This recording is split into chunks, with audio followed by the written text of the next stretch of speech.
They march all day under cloudy skies that frequently produce rain showers. They get nearly to Shippensburg before making camp. June 30th. Commenced our march at 6 o'clock a.m., coming back through Shippensburg and Green Village and taking the road to our left at the latter place, leading toward Gettysburg.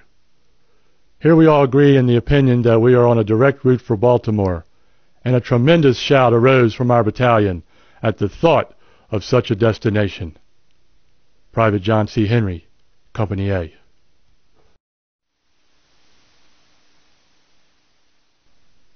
Late in the afternoon, they camp in a field near Chambersburg.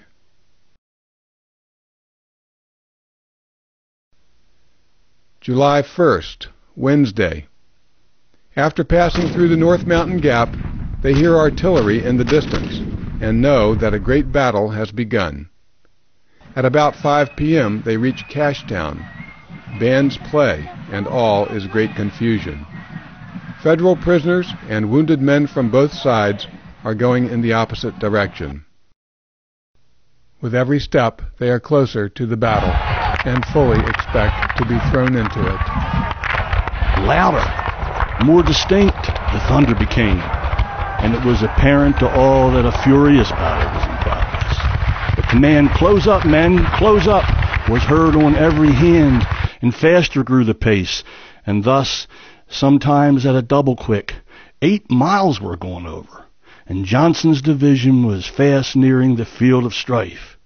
As it did so, a shocking sight met the gaze of the men, for hundreds of mutilated and dying soldiers filled the roadside. But as still near the division approached the field, the sound of artillery almost ceased, until only an occasional gun was heard. The battle was over, for that day at least. William Worthington Goldsboro. At dusk, they enter the town and rest at the railroad depot. Then they march to the east, passing long lines of sleeping men. 10 p.m. Completely worn out, they throw themselves down upon the ground to rest. They go to sleep, knowing that their side was victorious this day. They believe the enemy is shattered and demoralized, and are confident they will drive him off the heights tomorrow. Then the road will be open to Baltimore. Baltimore! Maybe the war will end. Samuel Duval, dead tired from the day's march, is hopeful. As he drifts off to a half-sleep, he imagines scenes of what it will be like to return victoriously to his father's farm in Crownsville, outside of Annapolis, Maryland. July 2nd. They rise at first light. During the night, dreams of victory have turned to personal concerns. Each man has struggled with self-doubt and fear. They know that today their courage will be tested. Skirmishers sent forward by a sister brigade have found the enemy, but the Maryland battalion stays put. Mid-morning, they still wait. The clouds have gradually disappeared, and the sun is bright and hot. And all the while they fend off persistent thoughts of the many unhappy possibilities, thoughts that could turn them into cowards. The tension gets worse. They learn the name of the hill in their front, Culp's Hill.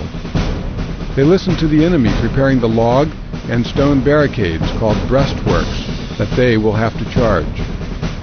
The prevailing mood, unspoken, is fatalism.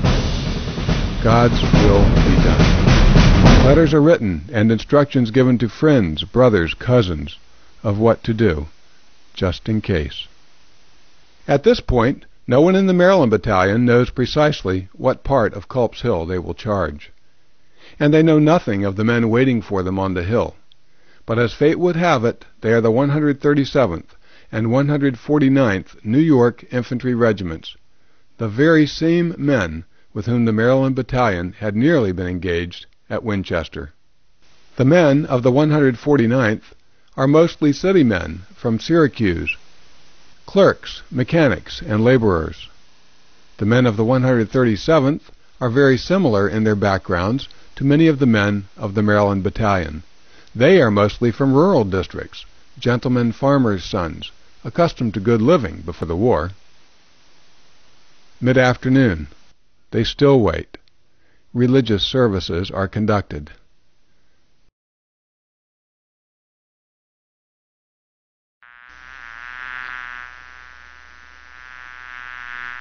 Almost 4 p.m. Their sector of the battlefield is strangely quiet, but the stillness soon ends. We saw a long line of artillery galloping across the fields to take position on a knoll a half-mile to our front and right. It was Marylander Colonel Snowden Andrews' battalion of 16 guns. It was a splendid sight. 16 guns, 16 caissons with their attending cavalcade of company and field officers, streaming over the field in bustle and busy speed and enveloped in clouds of dust. A soldier with Company C. Colonel Snowden Andrews is recovering from an arm wound received at Winchester, so his battalion is under the command of 19-year-old Major Joseph W. Latimer. The Confederates now begin a general shelling of the Federal lines. As each of Latimer's guns was wheeled into position, it opened fire. Little clouds of smoke from their bursting shells dotted the wooded crest, and occasionally a multitudinous din is heard as one of the enemy's caissons exploded. The enemy is not idle. Their guns burst upon us from all along their line. The soldier who was with the Duval brothers. The Maryland Battalion is ordered to lie down, and they obey promptly. For Samuel, Daniel, and the others, this is Omaha Beach, and it is D-Day. They know they will soon be ordered to move out. For an hour, Major Latimer's battery engages the Federals, but he is overpowered by their numbers and position. He is mortally wounded, and most of his horses and crews are destroyed. The bombardment ends. Now Private Samuel Duval sees mounted officers riding furiously up and down the line. He knows what this means. Orders are being passed for the charge. He and the others take their places silently, unordered. It is approximately 6 p.m. Over the din of the battle, he hears Colonel Herbert's command.